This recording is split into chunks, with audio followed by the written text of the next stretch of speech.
ఉగ్రవాదం కేసులో కొత్త మలుపు తిరిగింది. విజయనగరం జిల్లాకు సంబంధించి నన్ను ముందుకు నెట్టి వాళ్ళు తప్పించుకున్నారు అంటూ నిందితుడు చెప్పుకొస్తున్నాడట రెహమాను. అజీజ్ సుఫియార్ నాకు వేరువేరుగా ఆన్లైన్లో పరిచయం అయ్యారు, నన్ను ముందుకు తోసి చివరి నిమిషంలో తెరమరుగయ్యారని విజయనగరం ఉగ్రకుట్ర కేసు నిందితుడు సిరాజుర్ రెహమాన్ ఆవేదన వ్యక్తం చేశాడట.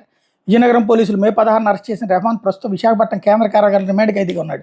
ములాఖత్తులో కలిసిన సన్నిహితుల వద్ద ఇద్దరు ఈ కేసు నుంచి ఎలా తప్పించుకున్నారో అర్థం కావడం లేదు వాపోయినట్టు తెలిసిందట. పోటీ పరీక్షల శిక్షణకు హైదరాబాద్ వెళ్ళా, ముస్లింలపై దాడులు జరిగినప్పుడు సామాజిక మాధ్యమాల అభిప్రాయాలు పోస్ట్ చేసేవాడిని. ఇలా ఆన్లైన్లో అజీజ్ సుఫియార్ నాకు పరిచయం అయ్యారు. నాలాంటి వాళ్ళతో గ్రూపులు ఏర్పాటు చేయాలని సూచించారు. అల్లాను దూషించే వాళ్ళని, ముస్లింలను హతమార్చే వాళ్ళని, కర్రగట్టిన ఆర్ఎస్ఎస్ వాదులను చంపేద్దామని చూలిపారు. చిన్నపాటి మిస్సైల్ నమూనా పరీక్షల వీడియోలు పంపించారు. వాటిని ఎలా తయారు చేయాలో సూచించారు. అప్పటికే పరిచయమైన హైదరాబాద్ వాసి సయ్యద్ సమీర్కి బాధ్యత అప్పగించమని చెప్పా. పేలుడు పదార్థాల తయారీకి సమీర్కి 5,000 రూపాయలు, తర్వాత 3,000 ఇచ్చారు. హైదరాబాద్ నుంచి విజయనగరం వచ్చి నాతో రాకెట్ లాంచర్ వంటి పేలుడు పదార్థాలు తయారు చేద్దామన్నారు. పదార్థాలు కొని సిద్ధమైన తర్వాత రేపు మే 15 వస్తామన్నారు. వాళ్ళ కోసం ఎదురు చూస్తుండగానే పోలీసులు అరెస్ట్ చేశారు రెహమాన్ చెప్పాడట. పోలీస్ కస్టడీలో విచారణాధికారులకు అజీజ్ సుఫియార్ గురించి అంతా చెప్పా, కానీ వారి పేర్లు ఎఫ్ఐఆర్లో లేవు. ఇంతవరకు వాళ్ళిద్దరిని అరెస్ట్ చేయలేదు. వాళ్ళిద్దరూ ముమ్మాటికి పోలీసు విభాగానికి చెందిన వాళ్ళే. వలేసి అరెస్ట్ చేయించారని అనుమానిస్తున్నా.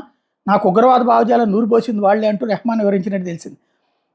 దీంతో విజయనగరం పోలీసులు నమోదు చేసిన అగ్రకుట్ర కేసును జాతీయ దర్యాప్తు సంస్థకు అప్పగించాలని డీజీపీ నుంచి జిల్లా అధికారులకు ఆదేశాలు అందినాయి. అంటే ఇక్కడ ఏంటి సానుభూతి కొత్తగా, అంటే పోలీసులే వీడినంట ట్రాప్ చేశారంట. యదవ నాటకాలు కాకపోతే దీన్ని ఈ పేపర్లో ఈ వార్త రాశారంటే ఇందులో ఆ ఉగ్రవాద భావజాలికుడైన ఎవడో జర్నలిస్ట్ ఉండాలి ఈ తరహా వార్త రాశారంటే. లేదు అంటే కనుక ఆ పై స్థాయిలో కూడా మేనేజ్మెంట్ బిగిన్ అయినట్టు అనుకోవాలి. ఎందుకంటే వాడికి ఆన్లైన్లో కనపడతాడు, ఏమన్నా చదువుకోనోడా, చదువు రానోడైతే ఏదో అట్లా చేశాడు అనుకో. చదువు వచ్చినటువంటి వాడంట ఎట్లాంటిది చెప్పాడంట, దాన్ని రాశారంట పేపర్. అంటే ఉగ్రవాదుల్ని కాపాడుకొచ్చేందుకు జర్నలిజం కూడా బిగిన్ అయిందా, లేకపోతే సోరోస్ వాళ్ళ నుంచి ఫండింగ్ తీసుకుంటుందా, ఈనాడు చెక్ చేసుకోవాల్సింది.